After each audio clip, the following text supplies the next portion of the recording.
So this is part 2, tag it on to the end. All right, so now we're going to start going through the different endocrine glands and what they do. The first one is the thyroid gland. And again, it's just right here in the throat, right below the larynx. And it produces 3 important hormones. T4, which is thyroxine or tetraiodothyronin. T3, triiodothyronin, and calcitonin. Now, the thyroid gland has a special ability to remove iodine from the blood because to make T4, you need 4 iodine, and to make T3, you need 3 iodine. Basically, you have these follicular cells that are going to be making this, and the extrafollicular cells, which are the C cells, and you can see those. And the thyroid gland, I'm going to go back a little bit here. The thyroid gland, we're going to go through this, but the T3 and T4 are what we consider to be, quote unquote, the thyroid hormones, although calcitonin is also a thyroid hormone. T3, T4, metabolism. That is the most important thing. And again, you're going to have TRH secreted to the pituitary, which will secrete TSH, which will then cause the production of T3 and T4, your thyroid, quote unquote, hormones. Now, also made by the thyroid gland is this calcitonin. Calcitonin is the antagonist to the hormone that is produced by the parathyroid glands. The parathyroid glands are on the back. There's 4 of them, 2 pairs that are on the back, the posterior surface of the thyroid gland, and they secrete parathyroid hormone, which is, again, this antagonist to calcitonin. Now, the way I remember this, and it might help you, it might not, if I hear the term calcitonin and associate it with calcium, I'm going to think that it's going to raise calcium.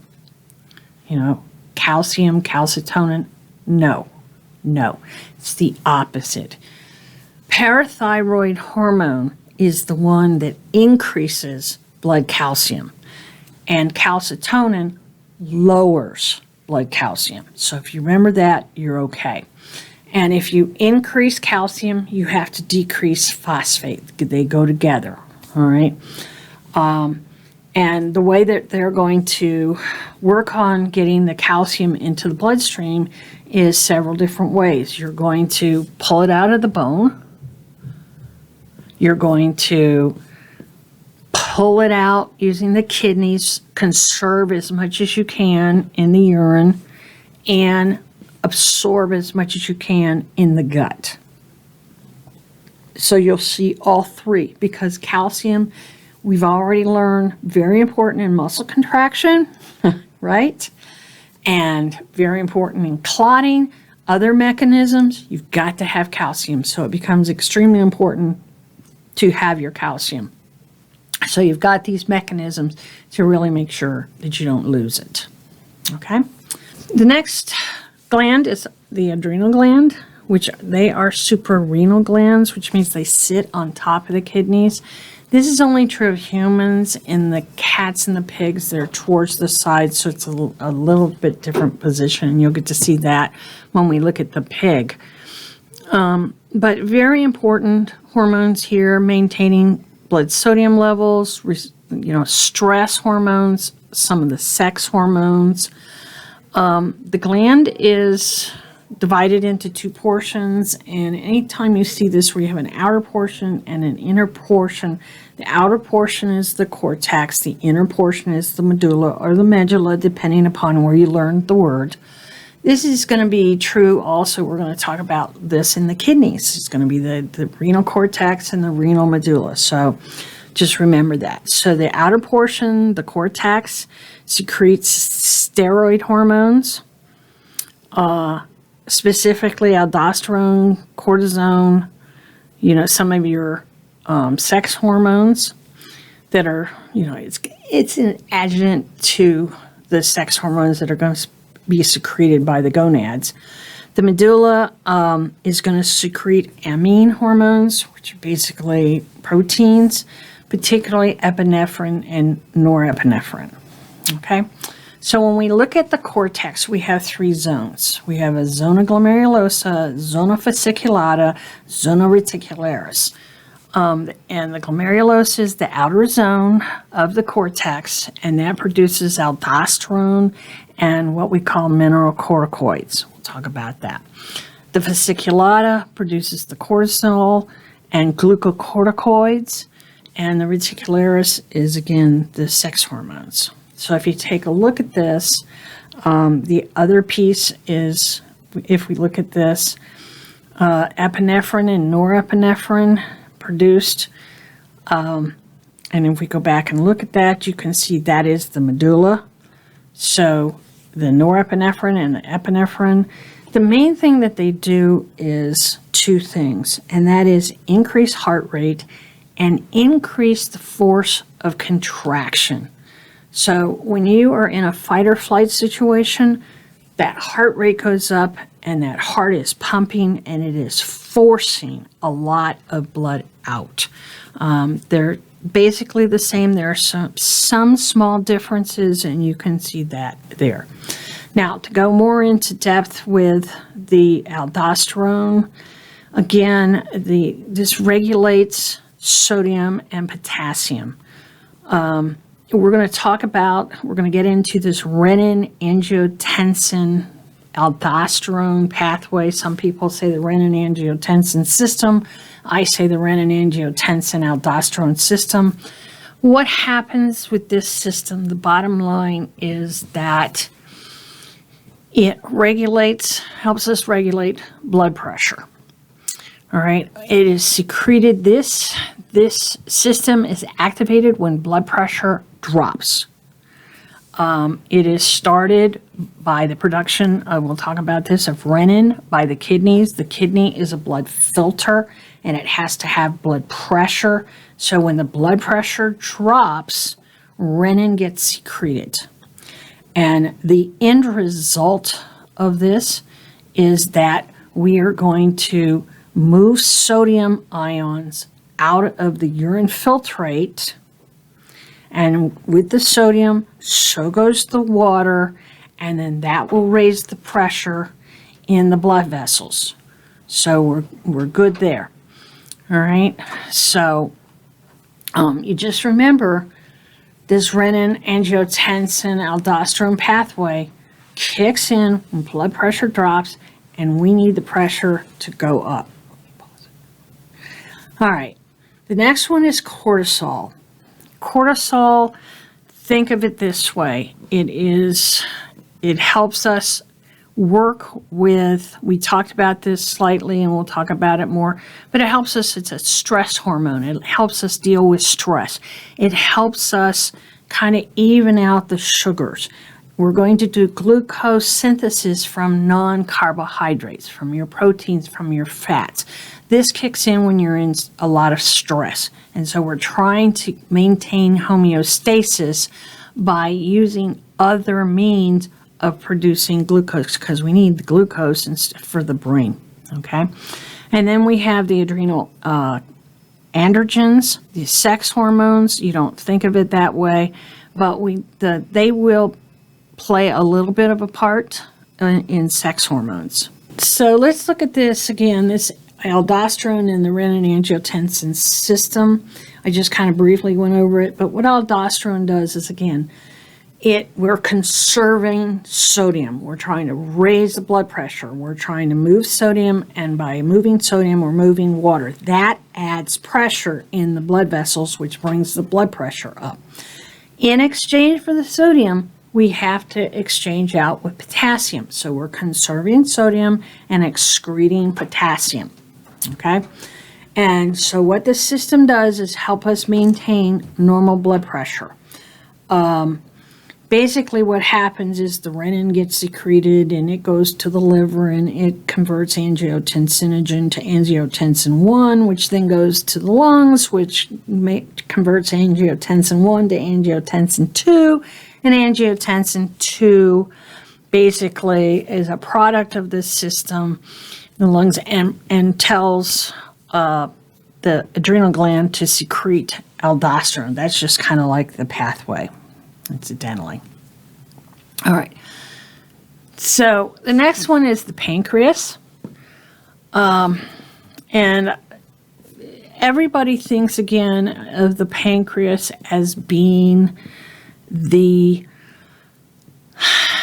insulin. That's the most important thing. Yeah, that's 1 or 2% of what the pancreas does. Yes, insulin is important. You have to have it. But we're going to talk, when we get to the digestive system, that 98% of that pancreas is to help with digestion. It's what we call an exocrine function. It makes the digestive juices that are used that will help us digest any type of chemical, whether it be a carbohydrate, a lipid, a nucleic acid, an amino acid, protein, etc. So anything that we can eat, the pancreas makes a enzyme that can digest that. Now, since we're looking at hormones right now, we're going to talk about the endocrine function, which is secreting 3 different hormones: glucagon, insulin, somatostatin. All right, and these hormones are secreted from the islet cells of Langerhans.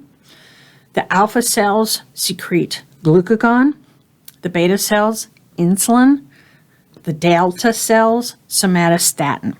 Okay, now the glucagon and insulin are antagonists. All right. Insulin, if you think about it to help you remember which one raises or decreases glucose, we give insulin to a diabetic to lower their blood sugar, because the diabetic has high blood sugar and we give them insulin to lower it. So hopefully that will help you remember that. So insulin decreases blood glucose, glucagon increases blood glucose. And it increases blood glucose by going to the liver and breaking up glycogen, which is the storage molecule of glucose for animals.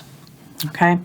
Somatostatin inhibits the secretion of both. Again, kind of controls so one doesn't get over the other.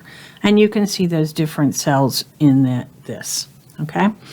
So the regulation of glucose is a combination of glucagon and insulin going back and forth. So when you are basically it's been a while since you've had a meal and you need glucose, you're going to secrete glucagon, and that's going to go and break down the glycogen into glucose and other non-carbohydrates that can be converted to glucose, and that will keep your glucose up. Okay? And then after you eat, we want to, particularly if you've had a really sugary meal, you went and got, several donuts, well, you need to get that sugar down. And so insulin will be secreted, and the cells will uptake glucose, and any excess will be converted into the glycogen. And we just go back and forth to make sure that our glucose is fairly stable. It goes up and down and up and down and up and down, but it should only go up and down a little bit. Okay? Now, one of the diseases that we see is diabetes. This is a metabolic disorder. We'll talk about it also when we get to acid-base balance, but it's from the lack of insulin or the inability of the cells to be able to utilize or recognize insulin. And basically because of this, where we would normally be able to uptake glucose, this doesn't work as well. And so carbohydrates can't enter the cell in normal quantities, and you get hyperglycemia, which is the high blood glucose. and it can cause all kinds of issues. I mean, it can cause a coma. I mean, I've seen patients with over 1,000 sugar. Glucose, once it gets over about 180, will spill into the urine, and that's glycosuria. And that will lead to you're trying to clear that sugar, so you're going to pee a lot, and you're going to be thirsty. So those are kind of the symptoms that you usually see when you have somebody that is coming down with diabetes, and you're looking at those symptoms. All right, so again, this type 1 diabetes, called insulin-dependent diabetes, because you require insulin. This is an autoimmune disorder. The beta islet cells are destroyed. This is your own cells are attacking these beta islet cells, which means you no longer have the ability to produce insulin. This is a small percentage of diabetics, about 5 to 10%, but you do have to stay on insulin. I have seen children go from being basically not diabetic to a full-blown insulin-dependent diabetic in like 3 weeks. It's that obvious with these kids. Type 2 diabetes is an adult onset, non-insulin dependent. This is most of the cases. The insulin is produced, but the body cells are not able to recognize it. There are some complications, but usually you can manage it with diet, exercise, some pills, or whatever, much easier to work with. Okay, and then we go into the pineal gland, which is, you should have learned in AP1, is found in the brain. And it secretes melatonin, which is giving us our circadian rhythms, how we can recognize day versus night. And most of us, if you've traveled overseas, you have run into this. All right, the thymus gland is found in the mediastinum, right here in the chest, between the lungs. The younger you are, the bigger the thymus gland is. It secretes what's called thymosin, which promotes the development of T lymphocytes. T lymphocytes go from the bone marrow up to the thymus gland, and they have to attach to the reticular fibers in the thymus gland and have this thymosin secreted on it in order for these to develop. All right, and we'll talk about its role in immunity when we get to the immunity chapter. Other glands that we have to talk about are, first of all, reproductive glands. Ovaries produce estrogen, progesterone. We'll talk about that when we get to the reproductive system. For the males, testosterone. The placenta also produces estrogen and progesterone to maintain the pregnancy, and also what we call chorionic gonadotropin. HCG, human chorionic gonadotropin, is the hormone that's tested for to determine whether you're pregnant or not. We will also look at some of the hormones that regulate the digestive system. Turn it on, turn it off. There is a hormone produced by the heart, by the atrium of the heart. It's called atrial natriuretic peptide. This is the antagonist to our renin-angiotensin pathway that we just talked about. So the whole idea behind this is, if the pressure gets too high, if you bump the pressure up too much, the heart doesn't want to get hurt. And so it produces ANP to drop that blood pressure back down. We also will look, and when we get to the renal system, we will look at the kidneys producing what is called erythropoietin. Now, the kidneys are a blood filter, so that's a good place to take a look at the amount of red cells you have, because you're filtering them on one side of a membrane. And so if that cell count goes down, then erythropoietin will be produced by the kidneys, goes to the bone marrow, and says, we need more red blood cells. Okay? All right. So we're going to start to finish this up and get into stress and what we call the general adaptation syndrome. Survival depends on maintaining homeostasis. When we stress the system, we have issues. Anything that initiates a response is called a stressor, whatever change it may be. And we may have psychological stress, we may have physical stresses. Okay? So when we look at this, there are some stages to stress. Think about right now what happened, if a hurricane came and destroyed. I mean, we get hurricanes here in North Carolina. We get hurricanes in Florida. We get natural disasters. We get a flood. We get floods. So anytime you're in a stress situation, there are certain things the body's going to do to respond to that stress. The first is the alarm stage. This is the fight or flight. The bear's coming at me. Am I going to fight off this bear or am I going to run? All right.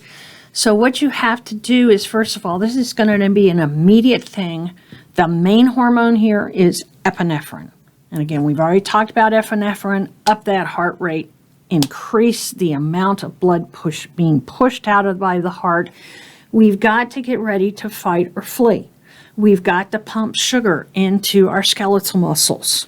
We've got to up our blood pressure. We've got to up our breathing rate. We've got to make sure we have enough oxygen. We've got to shunt that blood to those skeletal muscles away from those areas of the body that are not necessary. I don't need to digest food when I'm running from a bear, okay? So you have to think about that. So the epinephrine is the more important hormone here. This should be short term. You get over it. You may get a little shaky at the end because epinephrine is flowing. A few hours later, you're fine. If this stress continues, then you go into what's called the resistance stage. Let's say you were involved in a hurricane and your home was destroyed. This is not going to be getting over stress in 15 minutes. This is going to be months trying to resolve this. So the resistance stage is slower, it's longer lasting, and here we're going to bring in the cortisol that we talked about. The cortisol is a stress hormone. So what it does is it mobilizes these energy sources for other tissues and the organs and stabilizes things and hopefully gets everything settled down a little bit. You can see water retention because of the renin and ADH, the antidiuretic hormone. But the main thing to remember is in resistance stage, sit back, take a moment to breathe, and eat properly. And generally, you'll be okay, and you can actually go out of this resistance stage. If this continues for a long time, then you go into exhaustion phase. And this is after months and months and months of being in that resistance stage. Think of troops in a war situation. Think about the people in, Ukraine right now. This is really taxing on the body. You get depletion of your nutrients. You are going to start eating fats. You're going to start eating muscle and protein because you can't provide enough food. You can't provide enough glucose. You get electrolyte imbalances. You're going to get the immune system suppressed anytime because of this. You get an oversecretion of cortisol. This is an immunosuppressant. You get sick. This is an immunosuppressant, suppresses the immune system. You are not able to overcome infections. And a lot of times, this can result in a fatal situation. And that's it. So on to the blood chapter.